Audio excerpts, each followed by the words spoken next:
Assalamualaikum warahmatullahi wabarakatuh. Perkenalkan, saya Novita Juliani dari Program Studi Manajemen Bisnis Syariah UIN Raden Lampung.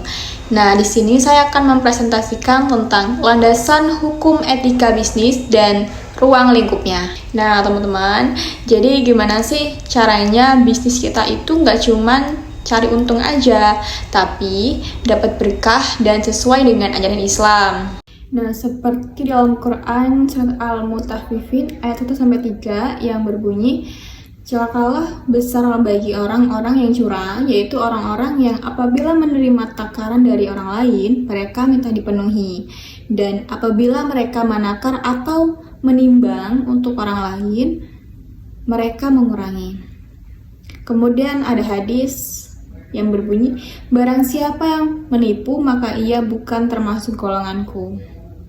Kemudian dalam Al-Quran surat An-Nisa ayat 29 yang artinya, wahai orang-orang yang beriman, janganlah kamu saling memakan harta sesamamu dengan jalan yang batil, kecuali dengan jalan perniagaan yang berlaku dengan suka sama suka di antara kamu.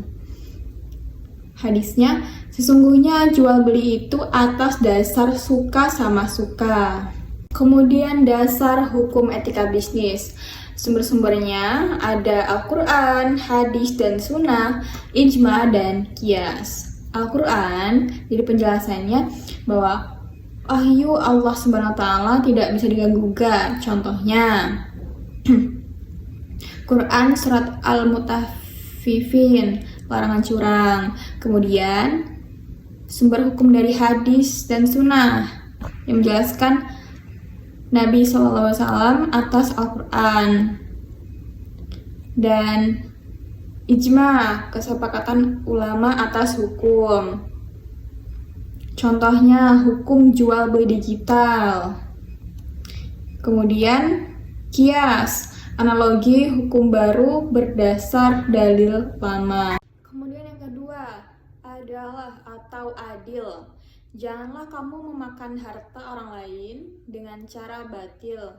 Quran surat An-Nisa ayat 20. Yang berarti bisnis itu harus adil, tidak merugikan pihak lain, dan semua pihak mendapat haknya sesuai kesepakatan. Yang ketiga, ada amanah, dapat dipercaya.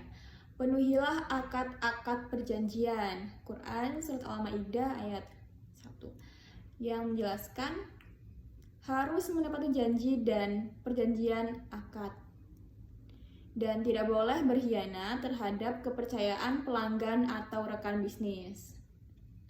Selanjutnya ada halal dan thayyib, baik dan bersih. Makanlah dari rezeki yang halal baik. Kemudian ada halal dan thayyib, baik dan bersih.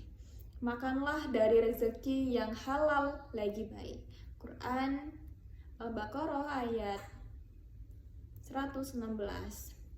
Yang berarti sumber pendapatan dan produk harus halal dan bermanfaat, dan tidak boleh menjual barang haram atau merugikan masyarakat. Kemudian ada antaradin minkum, yaitu saling ridho, kecuali dengan jalan perniagaan yang berlaku suka sama suka di antara kamu.